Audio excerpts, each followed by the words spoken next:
We are, in fact, so back, this time again, long time no see, in recorded video form. Yeah, my scent of the day was Arigla de Reis, Motia Attar.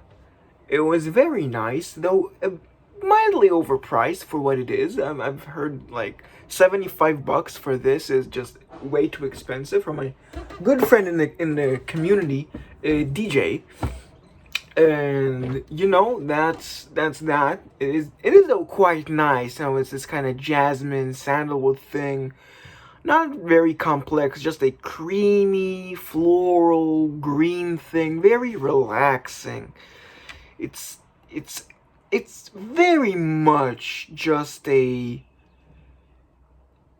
not gonna say meditative, because meditative is a bit of a stretch. Like, I'm not gonna go jhana over this, but it is quite a pleasant aroma. Just applying a drop, going like this every now and then, and you get this kind of this cloud, this dense river of tranquility, and it's just nice. But it's not an Arij accomplishment as much as it is an Indian perfumery accomplishment. If you've never tried any Attar Motia, I strongly suggest you go find yourself. I heard there's one website called Naz Perfumes, Naaz Perfumes. I'm pretty sure there's one brand, and that in their store website, which is an Indian store, there's one that does sell Attar Motia with the real Mysore, which is really nice.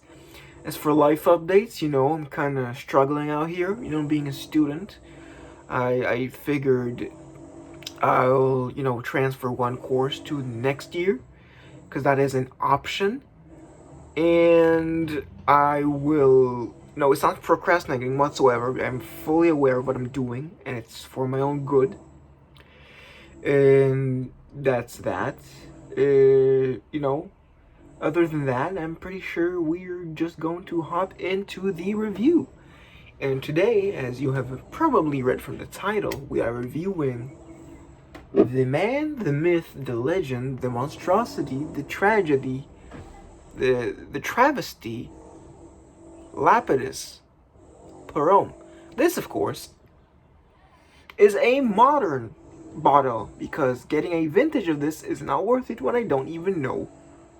When I don't even care for didn't even care for this style of fragrance before having smelled this. And let me just spray it on, so I won't look like a poser for having a bottle, never having sprayed on my arm. Look, very clearly, I'm gonna spray it now. Rest in peace, my family. Let's let it wind up a bit,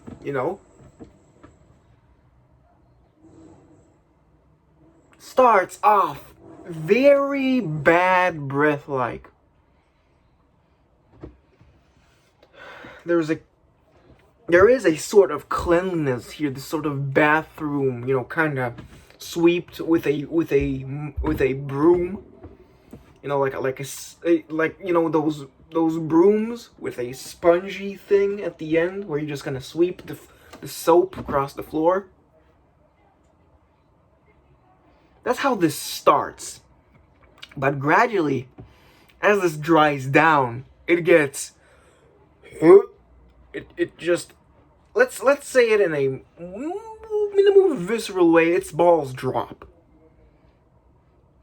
and the dry down, of course, on the atomizer, it becomes way more viscousy, syrupy, demanding, domineering, and yet kind of fruity and fun. It starts being a discotheque, a discotheque kind of smell. But it does start off a bit in the, clean, 80s. I don't know much about 80s perfume, but I did smell modern Kuros, which I imagine is, one of the nuances found in the vintage, just played up with the other nuance being a animalic pissiness turned down in the modern because of sensibilities and whatnot. But yeah, it starts off clean, and then as the day goes on, I won't say the mask slips, but we'll say it gets ready for a different occasion, It dawns on it's John's. It gets in its Toyota Trueno AE86, which not 86, it's AE86. Yeah, 86, not 86. Coming to pick up a girl with big puffed hair and out to party. Or together with the aggression, I'd say this is more of a scent that is synthwave and gore. If you've ever played Hotline Miami, or if you've ever listened to the electric band Carpenter Brut,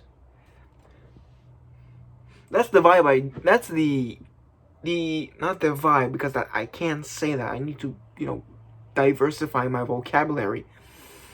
This is the image that pops to my mind when I smell this. The clean is the synthwave, It's the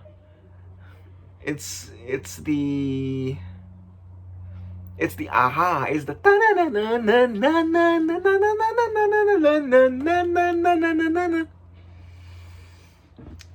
but then there's a pissy honey that go boom boom boom boom, this very aggressive kind of thing, which is just there to mess shit up. It's there to wreak havoc. It's there so people will notice you and run away, because you are Gojira. You are Gojira. You are there to destroy the buildings. You are here to destroy Tokyo with your radioactive screams. And yet again, the clean shave thing that is kind of in the opening, it's there for a mask. I won't call this an American Psycho perfume, because that would be Paul Sebastian Fine Cologne and or Yves Saint Laurent Pour Homme. Well, Lapidus Pour Homme goes ahead and massacres an entire building while listening to heavy synthwave music with some distorted guitars in the background.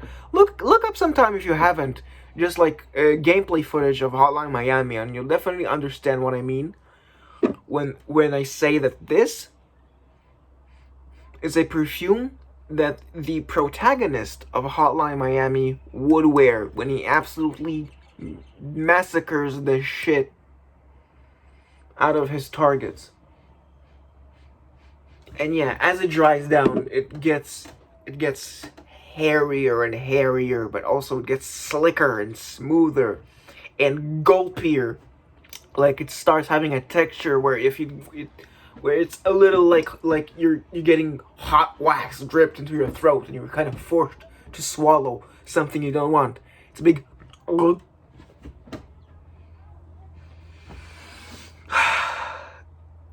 But more than what the scent actually smells like, this perfume is important to me because of what it represents. Before buying and smelling this, and first of all, I'll spoil you my opinion on this. I actually enjoy this very much. This represents a leap in my, and I hate using this term, but I kind of have to use it for this, my fragrance journey. This presents a leap for me. Because for the longest time, I was afraid of trying this. I thought I'd hate this, I thought I'd return this, but then one day I thought, you know what, it's time to try this. I didn't buy this. They thankfully had it in store for testing. And so I got it. I enjoy it. I definitely won't wear it everywhere, even though it is 100 ml. It's 100 ml of danger juice. It's 100 ml of scaring away potential partners. It's 100 ml of outcasting myself from the rest of society, of ostracization potential. But it's also the scent of embracing what perfume is all about. It's about experimentation. It's about getting out of your comfort zone. It's about not knocking something until you try it. And even though I'm saying this as a picky eater, which I'm still definitely am going to be a picky eater, it's way easier to smell stuff that I don't like than eating stuff I don't like. This does make me a lot more curious about what the history of perfume is all about, and the wilder side of perfumery. Because if I like this, I might enjoy a lot of other things that try and have this dichotomy of clean and stinky, gross, disgusting, aggressive, virile. So yeah, do tell me what you think about Lapidus Pour in the comment section. Tell me your scent of the day. If you feel like doing that before the live stream, which I might upload today. And, do all the influencer shit. Like the video. Subscribe if you want to. Go and tune to my live streams if you're curious about hearing, me talk about stuff that is maybe just tangentially related to perfumes. Or just talk about anything. But yeah, this is going to be me signing off. Thank you for watching. And to settle this debate once and for all, in the modern formulation, the debate between Lapidus Pour and Kuros is a decisive victory and crushing, a drumming, where Lapidus sweeps the shit out of Kuros.